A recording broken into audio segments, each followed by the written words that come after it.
Hello friend, स्वागत है आपका अपने चैनल आज क्लास में। आज की इस वीडियो में हम आपका टेस्ट लेंगे और इस टेस्ट में 50 महत्वपूर्ण ऑब्जेक्टिव प्रश्न रहेगा जो सभी विषयों का रहेगा। और ये जो 50 ऑब्जेक्टिव प्रश्न है ये बोर्ड एग्जाम 2021 के लिए काफी महत्वपूर्ण है, तो एक भी प्रश्न आप स्किप मत कीजिएगा। वीडियो को प्लीज आप लोग शुरू से लेकर अंत तक देखिएगा और आप 50 में से 50 लाने का कोशिश कीजिएगा। और चैनल को सब्सक्राइब नहीं किए हैं तो चैनल को सब्सक्राइब भी कर लीजिएगा, साथ में बेल आइकन को ऑल पे दबा लीजिएगा ताकि जब भी क्लास हो तो आपके पास नोटिफिकेशन पहुंचता रहे। तो आइए शुरू करते हैं पहले नंबर प्रश्न से। पहला नंबर प्रश्न है कि विद्युत फ्यूज धारा के किस प्रभाव पे कार्य करता है। काफी महत्वपूर्ण प्रश्न है कि विद्युत फ्यूज धारा के किस प्रभाव पे कार्य करता है। ए ऑप्शन है उष्मीय प्रभाव पे, बी ऑप्शन है चुंबकीय प्रभाव पे, सी ऑप्शन है रासायनिक प्रभाव पे, डी ऑप्शन है इनमें से कोई नहीं। तो यहां पर आपको बताना है कि विद्युत फ्यूज धारा के किस प्रभाव पे कार्य करता है, तो उष्मीय प्रभाव पे कार्य करता है। इसे आपको याद रखना है, यानी यहां पे ए ऑप्शन क्या हो जाएगा, यहां पे बिल्कुल ही सही हो जाएगा। ये देखते हैं अगला प्रश्न, 2 नंबर प्रश्न है कि बेतमा कहां स्थित है। काफी महत्वपूर्ण प्रश्न है 2 नंबर की बेतमा कहां स्थित है। ए ऑप्शन है इंदौर के पास, बी ऑप्शन है इलाहाबाद के पास, सी ऑप्शन है पुणे के पास, डी ऑप्शन है पटना के पास। तो यहां पर आपको बताना है कि बेतमा कहां स्थित है। तो बेतमा इंदौर के पास स्थित है, इसे आपको याद रखना है। काफी महत्वपूर्ण प्रश्न है, यानी यहां पे ए ऑप्शन क्या हो जाएगा, यहां पे बिल्कुल ही सही हो जाएगा। ये देखते हैं अगला प्रश्न, 3 नंबर प्रश्न है कि शरीर का सबसे बड़ा शत्रु कौन है। काफी महत्वपूर्ण प्रश्न है 3 नंबर कि शरीर का सबसे बड़ा शत्रु कौन है। ए ऑप्शन है क्षमा, बी ऑप्शन है आलस्य, सी ऑप्शन है क्रोध, डी ऑप्शन है लोभ। तो यहां पे आपको बताना है कि शरीर का सबसे बड़ा शत्रु कौन है, तो आलस्य है, इसे आपको याद रखना है। यानी यहां पे बी ऑप्शन क्या हो जाएगा, यहां पे बिल्कुल ही सही हो जाएगा। काफी महत्वपूर्ण 50 ऑब्जेक्टिव प्रश्न है, तो एक भी प्रश्न आप स्किप मत कीजिएगा। वीडियो को प्लीज आप लोग शुरू से लेकर अंत तक देखिएगा और आप लोग 50 में से 50 लाने का कोशिश कीजिएगा। ये देखते हैं अगला प्रश्न, 4 नंबर प्रश्न काफी महत्वपूर्ण प्रश्न है ये बोर्ड एग्जाम 2021 के लिए कि जालियांवाला बाग हत्याकांड कब हुआ था। काफी महत्वपूर्ण प्रश्न है कि जालियांवाला बाग हत्याकांड कब हुआ था। ए ऑप्शन है 6 अप्रैल 1919 को, बी ऑप्शन है 9 अप्रैल 1919 को, सी ऑप्शन है 13 अप्रैल 1919 को, डी ऑप्शन है 1 मई 1919 को। तो यहां पे आपको बताना है कि जालियांवाला बाग हत्याकांड कब हुआ था, तो 13 अप्रैल 1919 को हुआ था। इसे आपको याद रखना है। काफी महत्वपूर्ण प्रश्न है ये बोर्ड एग्जाम 2021 के लिए। तो यहां पे सी ऑप्शन क्या हो जाएगा, यहां पे बिल्कुल ही सही हो जाएगा। और जालियांवाला बाग कहां है, तो अमृतसर में है, तो इसे भी साथ में आपको याद रखिएगा। ये देखते हैं अगला प्रश्न, 5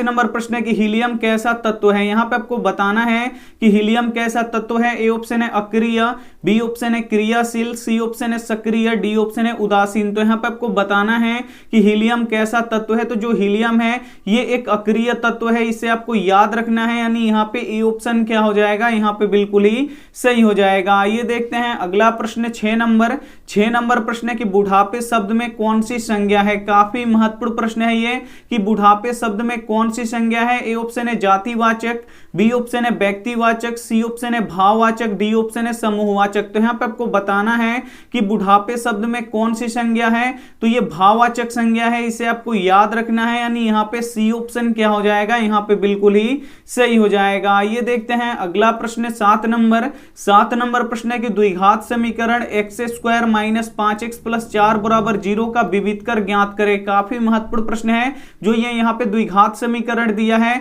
इसका आपको क्या निकालना है, विविध कर निकालना है। तो विविध कर निकालने का फॉर्मूला क्या होता है, तो ये होता है b² - 4ac होता है। बस यहाँ पे आपको b का मान रखना है और यहाँ पे a का मान रखना है और यहाँ पे आपको c का मान रखना है। तो जो x² में गुणा करता है वो a होता है, जो केवल x में गुणा करता है वो b होता है, और जिसमें x y कुछ भी नहीं होता है वो क्या होता है, यहाँ पे c होता है।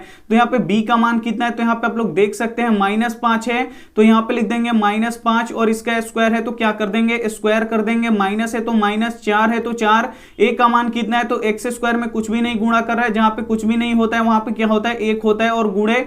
और यहाँ पे c का मान कितना है, तो यहाँ पे आप लोग देख सकते हैं c का मान 4 है, तो यहाँ पे लिख देंगे 4। यहाँ पे देखिए माइनस, यहाँ पे 5 का स्क्वायर करेंगे तो ये 2 बार गुणा होगा, तो माइनस माइनस क्या हो जाएगा प्लस, और 50 कितना हो जाएगा, यहाँ पे 25 हो जाएगा, तो यहाँ पे लिख देंगे 25। और यहाँ पे माइनस है तो -4 एकम 4 और 4 चौका कितना हो जाएगा, यहाँ पे 16। अब आपको क्या करना है कि 25 25 में से 16 घटा देना है।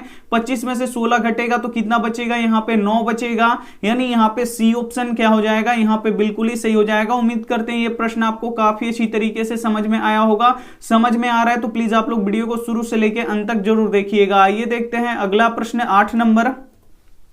8 नंबर प्रश्न है कि बिहार में राजमार्ग 2 किस नाम से प्रसिद्ध है। काफी महत्वपूर्ण प्रश्न है 8 नंबर कि बिहार में राजमार्ग 2 किस नाम से प्रसिद्ध है। ए ऑप्शन है शेरशाह सूरी मार्ग से, बी ऑप्शन है अकबर मार्ग से, सी ऑप्शन है अशोक मार्ग से, डी ऑप्शन है इनमें से कोई नहीं। तो यहाँ पे आपको बताना है कि बिहार में राजमार्ग 2 किस नाम से प्रसिद्ध है, तो ये शेरशाह सूरी मार्ग से प्रसिद्ध है, इसे आपको याद रखना है, यानी यहाँ पे ए ऑप्शन क्या हो जाएगा, यहाँ पे बिल्कुल ही सही हो जाएगा। ये देखते हैं अगला प्रश्न 9 नंबर प्रश्न है कि प्रकृति में ऑक्सीजन का संतुलन कैसे बना रहता है। काफी महत्वपूर्ण प्रश्न है ये कि प्रकृति में ऑक्सीजन का संतुलन कैसे बना रहता है। ए ऑप्शन है संयोजन क्रिया द्वारा, बी ऑप्शन है प्रकाश संश्लेषण द्वारा, सी ऑप्शन है अपघटन द्वारा, डी ऑप्शन है इनमें से कोई नहीं।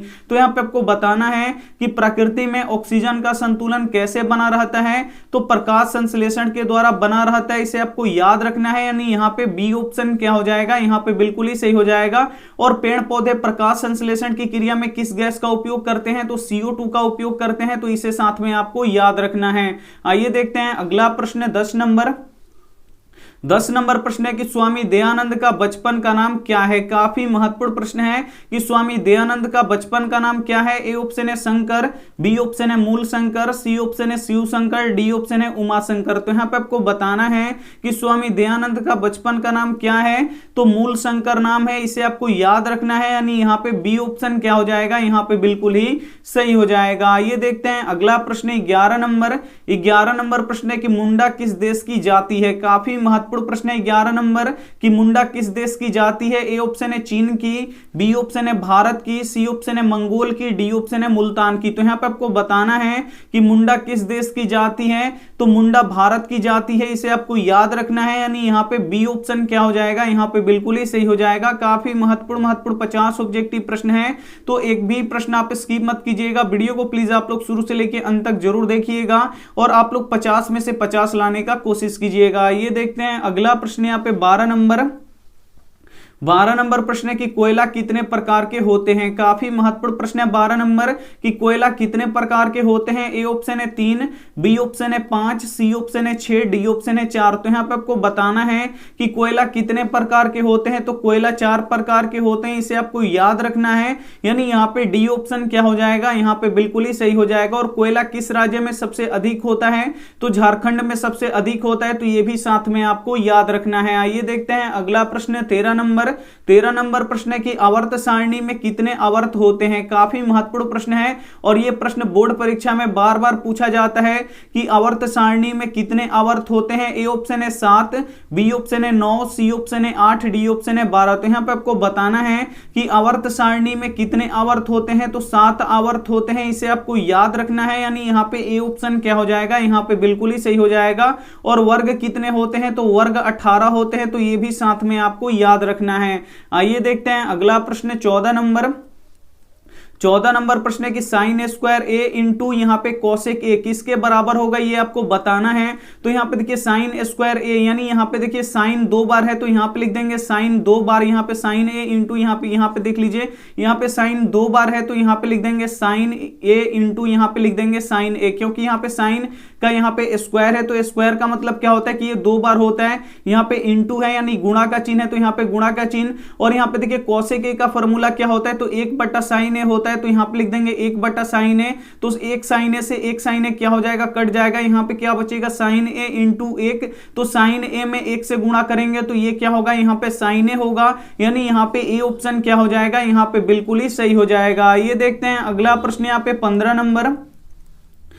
नंबर प्रश्न है कि शंभू महाराज बिरजू महाराज के कौन थे। काफी महत्वपूर्ण प्रश्न है कि शंभू महाराज बिरजू महाराज के कौन थे। ए ऑप्शन है पिता, बी ऑप्शन है चाचा, सी ऑप्शन है मामा, डी ऑप्शन है मौसा। तो यहाँ पे आपको बताना है कि शंभू महाराज बिरजू महाराज के कौन थे, तो चाचा थे, इसे आपको याद रखना है, यानी यहाँ पे बी ऑप्शन क्या हो जाएगा, यहाँ पे बिल्कुल ही सही हो जाएगा। ये देखते हैं अगला प्रश्न 16 नंबर प्रश्न है कि जीडीपी का विस्तारित रूप लिखे। यहाँ पे आपको बताना है कि जीडीपी का विस्तृत रूप आपको क्या करना है, लिखना है। तो जीडीपी का विस्तृत रूप क्या होता है, तो ग्रोस डोमेस्टिकल यहाँ पे प्रोडक्ट होता है, इसे आपको याद रखना है। यानी यहाँ पे ए ऑप्शन क्या हो जाएगा, यहाँ पे बिल्कुल ही सही हो जाएगा। ये भी प्रश्न बोर्ड एग्जाम 2021 के लिए काफी महत्वपूर्ण है, अगर आपको नहीं पता है तो इसे आपको लिख के याद कर लेना है। आइए देखते हैं अगला प्रश्न 17 नंबर प्रश्न की डेंगू उत्पन्न करने वाले मच्छर किस तरह के जल में रहते हैं। काफी महत्वपूर्ण प्रश्न है। ए ऑप्शन है साफ जल में, बी ऑप्शन है गंदा जल में, सी ऑप्शन है खरा जल में, डी ऑप्शन है मृदु जल में। तो यहाँ पे आपको बताना है कि डेंगू उत्पन्न करने वाले मच्छर किस तरह के जल में रहता है, तो साफ जल में रहता है, इसे आपको याद रखना है। यानी यहाँ पे ए ऑप्शन क्या हो जाएगा, यहाँ पे बिल्कुल ही सही हो जाएगा। ये देखते हैं अगला प्रश्न 18 नंबर प्रश्न है कि प्राचीन संस्कृति का पहचान किससे होता है। काफी महत्वपूर्ण प्रश्न है कि प्राचीन संस्कृति का पहचान किससे होता है। ए ऑप्शन है धर्मों से, बी ऑप्शन है संस्कारों से, सी ऑप्शन है कर्मों से, डी ऑप्शन है संपन्नों से। तो यहाँ पे आपको बताना है कि प्राचीन संस्कृति की पहचान किससे होता है, तो संस्कारों से होता है, इसे आपको याद रखना है। यानी यहाँ पे बी ऑप्शन क्या हो जाएगा, यहाँ पे बिल्कुल ही सही हो जाएगा। ये देखते हैं अगला प्रश्न 19 नंबर प्रश्न है कि सेक ए किसके बराबर है। काफी महत्वपूर्ण प्रश्न है ये कि सेक ए किसके बराबर होता है। तो जो सेक ए होता है ये किसके बराबर होता है, तो 1/cos ए के बराबर होता है, इसे आपको याद रखना है। यानी यहाँ पे ए ऑप्शन क्या हो जाएगा, यहाँ पे बिल्कुल ही सही हो जाएगा। आइए देखते हैं अगला प्रश्न 20 नंबर प्रश्न है कि गुरु नानक की रचनाओं के संग्रह को क्या कहते हैं। काफी महत्वपूर्ण प्रश्न है कि गुरु नानक के रचनाओं के संग्रह को क्या कहते हैं। ए ऑप्शन है गुरु ग्रंथ साहब, बी ऑप्शन है वाहे गुरु, सी ऑप्शन है ननकाना साहब, डी ऑप्शन है फतह साहब। तो यहाँ पे आपको बताना है कि गुरु नानक के रचनाओं के संग्रह को क्या कहते हैं, तो गुरु ग्रंथ साहब कहते हैं, इसे आपको याद रखना है। यानी यहाँ पे ए ऑप्शन क्या हो जाएगा, यहाँ पे बिल्कुल ही सही हो जाएगा। ये देखते हैं अगला प्रश्न 21 नंबर प्रश्न है निम्न में से कौन मानव जनित आपदा नहीं है। इसमें से आपको बताना है कि कौन मानव जनित आपदा नहीं है। ए ऑप्शन है सांप्रदायिक दंगा, बी ऑप्शन है आतंकवाद, सी ऑप्शन है रेल दुर्घटना, डी ऑप्शन है इनमें से कोई नहीं। तो यहाँ पे आपको बताना है कि निम्न में से कौन मानव जनित आपदा नहीं है। तो यहाँ पे देखिए सांप्रदायिक दंगा ये मानव जनित आपदा है, आतंकवाद तो ये भी मानव जनित आपदा है, रेल दुर्घटना तो ये भी क्या है, मानव जनित आपदा है। लेकिन इसमें क्या है, यहाँ पे मानव जनित आपदा सही है, इसमें कोई भी मानव जनित आपदा, यहाँ पे क्या प्रश्न है कि निम्न में से कौन मानव जनित आपदा नहीं है, तो इसमें सभी मानव जनित आपदा है, इसलिए यहाँ पे डी ऑप्शन क्या हो जाएगा, यहाँ पे बिल्कुल ही सही हो जाएगा। ये देखते हैं अगला प्रश्न 22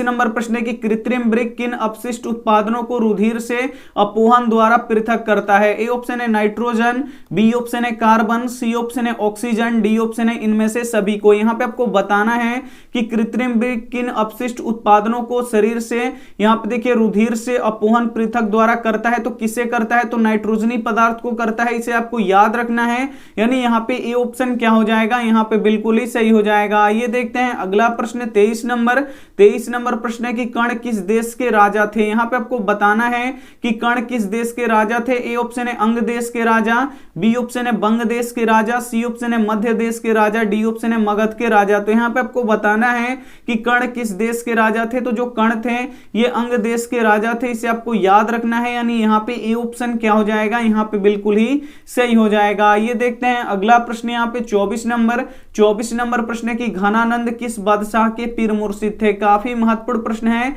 कि घनानंद किस बादशाह के पीर मुर्शिद थे। ए ऑप्शन है अकबर के, बी ऑप्शन है जहांगीर के, सी ऑप्शन है मोहम्मद शाह रंगीला के, डी ऑप्शन है औरंगजेब के। तो यहाँ पे आपको बताना है कि घनानंद किस बादशाह के पीर मुर्शिद थे। तो मोहम्मद शाह रंगीला के पीर मुर्शिद थे, इसे आपको याद रखना है। यानी यहाँ पे सी ऑप्शन क्या हो जाएगा, यहाँ पे बिल्कुल ही सही हो जाएगा। ये देखते हैं अगला प्रश्न 25 नंबर प्रश्न है कि मानव का हाथ जलने पर प्राथमिक उपचार क्या करना चाहिए। काफी महत्वपूर्ण प्रश्न है। ए ऑप्शन है ठंडा पानी डालना चाहिए, बी ऑप्शन है गर्म पानी डालना चाहिए, सी ऑप्शन है अस्पताल पहुंचाना चाहिए, डी ऑप्शन है इनमें से कोई नहीं। तो यहाँ पे आपको बताना है कि मानव का हाथ जलने पर प्राथमिक उपचार क्या करना चाहिए। तो ठंडा पानी डालना चाहिए। यानी यहाँ पे ए ऑप्शन क्या हो जाएगा, यहाँ पे बिल्कुल ही सही हो जाएगा। ये देखते हैं अगला प्रश्न 26 26 नंबर प्रश्न है कि दाढ़ी बनाने में कौन सा दर्पण का प्रयोग होता है। काफी महत्वपूर्ण प्रश्न है कि दाढ़ी बनाने में कौन सा दर्पण का प्रयोग होता है। ए ऑप्शन है समतल दर्पण का, बी ऑप्शन है उत्तल दर्पण का, सी ऑप्शन है अवतल दर्पण का, डी ऑप्शन है इनमें से कोई नहीं। तो यहां पे आपको बताना है कि दाढ़ी बनाने में कौन सा दर्पण का प्रयोग होता है, तो अवतल दर्पण का प्रयोग होता है, इसे आपको याद रखना है। काफी महत्वपूर्ण प्रश्न है, ये भी बोर्ड एग्जाम 2021 के लिए। आइए देखते हैं अगला प्रश्न यहाँ पे 27 नंबर प्रश्न है कि सूर्यपुत्र कौन था। काफी महत्वपूर्ण प्रश्न है कि सूर्यपुत्र कौन था। ए ऑप्शन है भीम, बी ऑप्शन है अर्जुन, सी ऑप्शन है कर्ण, डी ऑप्शन है राम। तो यहां पे आपको बताना है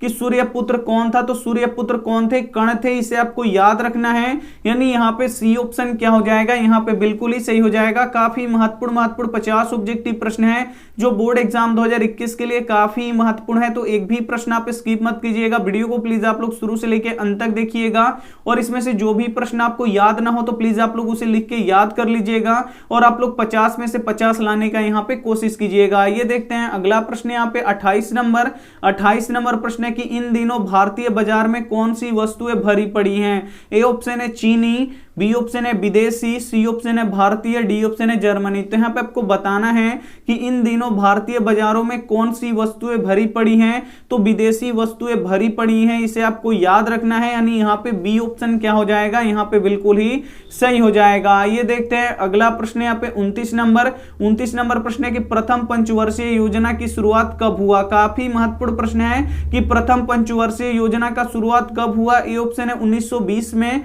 बी ऑप्शन है 1951 में, सी ऑप्शन है 1905 में, डी ऑप्शन है 1955 में। तो यहाँ पे आपको बताना है कि प्रथम पंचवर्षीय योजना का शुरुआत कब हुआ, तो 1951 ईस्वी में हुआ, इसे आपको याद रखना है। यानी यहाँ पे बी ऑप्शन क्या हो जाएगा, यहाँ पे बिल्कुल ही सही हो जाएगा। और यहाँ पे देखिए पंचवर्षीय योजना का शुरुआत कब हुआ था, तो 1951 में हुआ था, ये आपको याद रखना है। आइए देखते हैं अगला प्रश्न यहाँ पे 30 नंबर प्रश्न है कि स्पेक्ट्रम में किस रंग की किरण का झुकाव अधिक होता है। काफी महत्वपूर्ण प्रश्न है कि स्पेक्ट्रम में किस रंग की किरण का झुकाव अधिक होता है। ए ऑप्शन है लाल रंग की किरण की, बी ऑप्शन है हरा रंग की, सी ऑप्शन है पीला रंग की, डी ऑप्शन है बैगनी रंग की। तो यहाँ पे आपको बताना है कि स्पेक्ट्रम में किस रंग की किरण का झुकाव अधिक होता है, तो बैगनी रंग की किरण का झुकाव अधिक होता है, इसे आपको याद रखना है। यानी यहाँ पे डी ऑप्शन क्या हो जाएगा, यहाँ पे बिल्कुल ही सही हो जाएगा। और किसका कम होता है, तो लाल रंग का कम होता है, तो इसे भी साथ में आपको याद रखना है। आइए देखते हैं अगला प्रश्न 31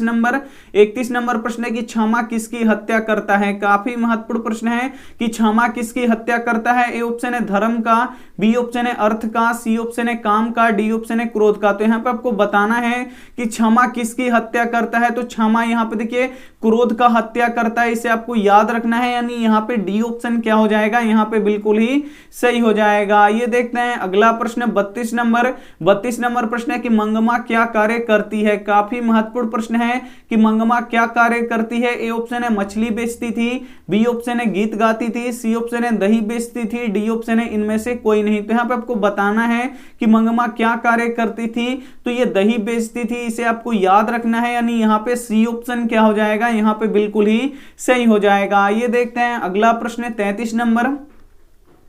33 नंबर प्रश्न है कि न्यायपालिका में किसकी प्रति निष्ठा होनी चाहिए। ए ऑप्शन है असत्य, बी ऑप्शन है सत्य, सी ऑप्शन है दोनों, डी ऑप्शन है इनमें से कोई नहीं। तो यहाँ पे आपको बताना है कि न्यायपालिका में किसकी प्रति निष्ठा होनी चाहिए, तो सत्य के प्रति निष्ठा होनी चाहिए। यानी यहाँ पे बी ऑप्शन क्या हो जाएगा, यहाँ पे बिल्कुल ही सही हो जाएगा। ये देखते हैं अगला प्रश्न 34 नंबर प्रश्न है कि मनुष्य में वृक्क एक तंत्र का भाग है जो संबंधित है। ए ऑप्शन है पोषण से, बी ऑप्शन है श्वसन से, सी ऑप्शन है उत्सर्जन से, डी ऑप्शन है परिवहन से। तो यहाँ पे आपको बताना है कि मनुष्य में वृक्क एक तंत्र का भाग है जो संबंधित है, किससे संबंधित है, तो ये उत्सर्जन से संबंधित है, इसे आपको याद रखना है। यानी यहाँ पे सी ऑप्शन क्या हो जाएगा, यहाँ पे बिल्कुल ही सही हो जाएगा। ये देखते हैं अगला प्रश्न 35 नंबर कि 400 के अभाज्य गुणनखंड में 2 का घात होगा। काफी महत्वपूर्ण प्रश्न है कि 400 के अभाज्य गुणनखंड में 2 का घात कितना होगा, तो 400 का आप क्या कर लीजिए अभाज्य गुणनखंड अंडरस्टैंड कर लीजिए।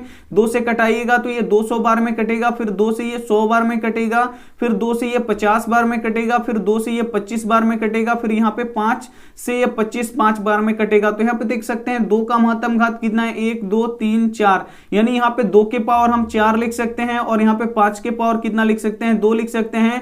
तो 2 का यहाँ पे अधिकतम घात कितना है, यहाँ पे आप लोग देख सकते हैं 4 है, यानी यहाँ पे डी ऑप्शन क्या हो जाएगा, यहाँ पे बिल्कुल ही सही हो जाएगा। ये देखते हैं अगला प्रश्न यहाँ पे 36 नंबर प्रश्न है कि वायु प्रदूषण को रोका जा सकता है। काफी महत्वपूर्ण प्रश्न है कि वायु प्रदूषण को रोका जा सकता है। ए ऑप्शन है वृक्ष से, बी ऑप्शन है जल से, सी ऑप्शन है पत्थर से, डी ऑप्शन है अग्नि से। तो यहाँ पे आपको बताना है कि वायु प्रदूषण को रोका जा सकता है तो वृक्ष से रोका जा सकता है, यानी यहाँ पे ए ऑप्शन क्या हो जाएगा, यहाँ पे बिल्कुल ही सही हो जाएगा। ये देखते हैं अगला प्रश्न 37 नंबर प्रश्न है कि काली मिट्टी का दूसरा नाम क्या है। काफी महत्वपूर्ण प्रश्न है कि काली मिट्टी का दूसरा नाम क्या है। ए ऑप्शन है बलुई मिट्टी, बी ऑप्शन है रेगुन मिट्टी, सी ऑप्शन है लाल मिट्टी, डी ऑप्शन है यहाँ पे पर्वतीय मिट्टी। तो यहाँ पे आपको बताना है कि काली मिट्टी का दूसरा नाम क्या है, तो रेगुन मिट्टी है, इसे आपको याद रखना है, यानी यहाँ पे बी ऑप्शन क्या हो जाएगा, यहाँ पे बिल्कुल ही सही हो जाएगा। ये देखते हैं अगला प्रश्न 38 नंबर प्रश्न है कि किस वर्ण का तरंग दैर्ध्य अधिकतम होता है। यहाँ पे आपको बताना है कि किस वर्ण का तरंग दैर्ध्य अधिकतम होता है। वर्ण का मतलब क्या होता है, रंग होता है। ए ऑप्शन है बैगनी रंग का, बी ऑप्शन है लाल रंग का, सी ऑप्शन है नीला रंग का, डी ऑप्शन है पीला रंग का। तो यहाँ पे आपको बताना है कि किस वर्ण का तरंग दैर्ध्य अधिकतम होता है, तो लाल रंग का अधिकतम होता है, इसे आपको याद रखना है, यानी यहाँ पे बी ऑप्शन क्या हो जाएगा, यहाँ पे बिल्कुल ही सही हो जाएगा। ये देखते हैं अगला प्रश्न 39 नंबर प्रश्न है कि पाटलिपुत्र में किस महान पुरुष की जन्म स्थल है। काफी महत्वपूर्ण प्रश्न है कि पाटलिपुत्र में किस महान पुरुष का जन्म स्थल है। ए ऑप्शन है गुरु नानक की, बी ऑप्शन है महावीर की, सी ऑप्शन है गुरु गोविंद सिंह की, डी ऑप्शन है भगवान बुद्ध की। तो यहाँ पे आपको बताना है कि पाटलिपुत्र में किस महान पुरुष की जन्म स्थली है, तो गुरु गोविंद सिंह का है, इसे आपको याद रखना है, यानी यहाँ पे सी ऑप्शन क्या हो जाएगा, यहाँ पे बिल्कुल ही सही हो जाएगा। और ये गुरु गोविंद सिंह है, ये सिखों के 10वें गुरु हैं, तो ये भी साथ में आपको याद रखना है। आइए देखते हैं अगला प्रश्न 40 नंबर प्रश्न है कि भारत माता कहां निवास करती हैं। काफी महत्वपूर्ण प्रश्न है ये बोर्ड एग्जाम 2021 के लिए कि भारत माता कहां निवास करती हैं। ए ऑप्शन है शहरों में, बी ऑप्शन है पहाड़ पर, सी ऑप्शन है गांव में, डी ऑप्शन है नदी में। तो यहाँ पे आपको बताना है कि भारत माता कहां निवास करती हैं, तो भारत माता गांव में निवास करती हैं, इसे आपको याद रखना है, यानी यहाँ पे सी ऑप्शन क्या हो जाएगा, यहाँ पे बिल्कुल ही सही हो जाएगा। ये देखते हैं अगला प्रश्न 41 नंबर प्रश्न है कि जनसंख्या का घनत्व तो सबसे अधिक कहां होता है। काफी महत्वपूर्ण प्रश्न है, तो एक भी प्रश्न आप स्किप मत कीजिएगा, वीडियो को प्लीज आप लोग शुरू से लेकर अंत तक देखिएगा और आप लोग 50 में से 50 लाने का कोशिश कीजिएगा। ये देखते हैं यहाँ पे कि यहाँ पे प्रश्न है कि जनसंख्या घनत्व तो सबसे अधिक कहां होता है। ए ऑप्शन है ग्राम में, बी ऑप्शन है कस्बा में, सी ऑप्शन है नगर में, डी ऑप्शन है महानगर में। तो यहाँ पे आपको बताना है कि जनसंख्या का घनत्व तो सबसे अधिक कहां होता है, तो महानगरों में होता है, इसे आपको याद रखना है, यानी यहाँ पे डी ऑप्शन क्या हो जाएगा, यहाँ पे बिल्कुल ही सही हो जाएगा। ये देखते हैं अगला प्रश्न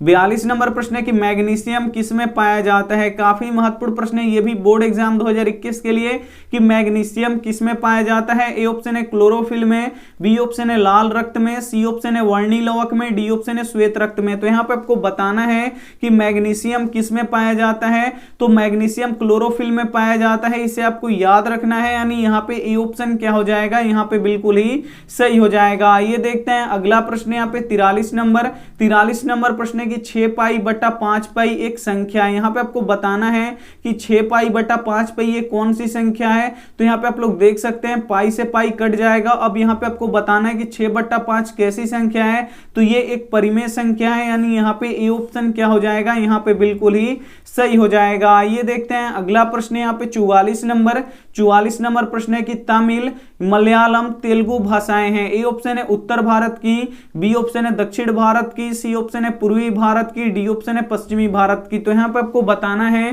कि तमिल, मलयालम, तेलुगु भाषाएं हैं, तो ये कहाँ की भाषाएं हैं, तो ये दक्षिण भारत की भाषाएं हैं, इसे आपको याद रखना है, यानी यहाँ पे बी ऑप्शन क्या हो जाएगा, यहाँ पे बिल्कुल ही सही हो जाएगा। ये देखते हैं अगला प्रश्न यहाँ पे 45 नंबर प्रश्न है कि 26 दिसंबर 2004 ईस्वी को विश्व के किस हिस्से में भयंकर सुनामी आया था। काफी महत्वपूर्ण प्रश्न है। ए ऑप्शन है पश्चिम एशिया में, बी ऑप्शन है प्रशांत महासागर में, सी ऑप्शन है अटलांटिक महासागर में, डी ऑप्शन है बंगाल की खाड़ी में। तो यहाँ पे आपको बताना है कि 26 दिसंबर 2004 ईस्वी को विश्व के किस हिस्से में भयंकर सुनामी आया था, तो बंगाल की खाड़ी में आया था। इसे आपको याद रखना है, यानी यहाँ पे डी ऑप्शन क्या हो जाएगा, यहाँ पे बिल्कुल ही सही हो जाएगा। ये देखते हैं अगला प्रश्न है 46 नंबर। 46 नंबर प्रश्न है कि विद्युत शक्ति का एसआई मात्रक क्या होता है। यहाँ पे आपको बताना है कि विद्युत शक्ति का एसआई मात्रक क्या होता है। ए ऑप्शन है वोल्ट, बी ऑप्शन है वाट, सी ऑप्शन है जूल, डी ऑप्शन है कूलाम। तो यहाँ पे आपको बताना है कि विद्युत शक्ति का एसआई मात्रक क्या होता है। तो विद्युत शक्ति का एसआई मात्रक वाट होता है, इसे आपको याद रखना है, यानी यहाँ पे बी ऑप्शन क्या हो जाएगा, यहाँ पे बिल्कुल ही सही हो जाएगा। ये देखते हैं अगला प्रश्न यहाँ पे 47 नंबर। 47 नंबर प्रश्न है कि करमवीर कौन है। यहाँ पे आपको बताना है कि करमवीर कौन है। ए ऑप्शन है राम परवेश राम, बी ऑप्शन है राम नरेश राम, सी ऑप्शन है राम अवधेश राम, डी ऑप्शन है दुखित राम। तो यहाँ पे आपको बताना है कि करमवीर कौन है। तो करमवीर कौन है, राम परवेश राम है, इसे आपको याद रखना है, यानी यहाँ पे ए ऑप्शन क्या हो जाएगा, यहाँ पे बिल्कुल ही सही हो जाएगा। ये देखते हैं अगला प्रश्न 48 नंबर। 48 नंबर प्रश्न है कि सीता रुवासी क्यों हो गई। काफी महत्वपूर्ण प्रश्न है कि सीता रुवासी क्यों हो गई। ए ऑप्शन है खाना देखकर, बी ऑप्शन है बहुओं की कला से, सी ऑप्शन है अपना काला ओढ़ना देखकर, डी ऑप्शन है इनमें से कोई नहीं। तो सीता रुवासी क्यों हो गई, तो अपनी काला ओढ़ना देखकर सीता रुवासी हो गई, यानी यहाँ पे सी ऑप्शन क्या हो जाएगा, यहाँ पे बिल्कुल ही सही हो जाएगा। ये देखते हैं अगला प्रश्न यहाँ पे 49 नंबर।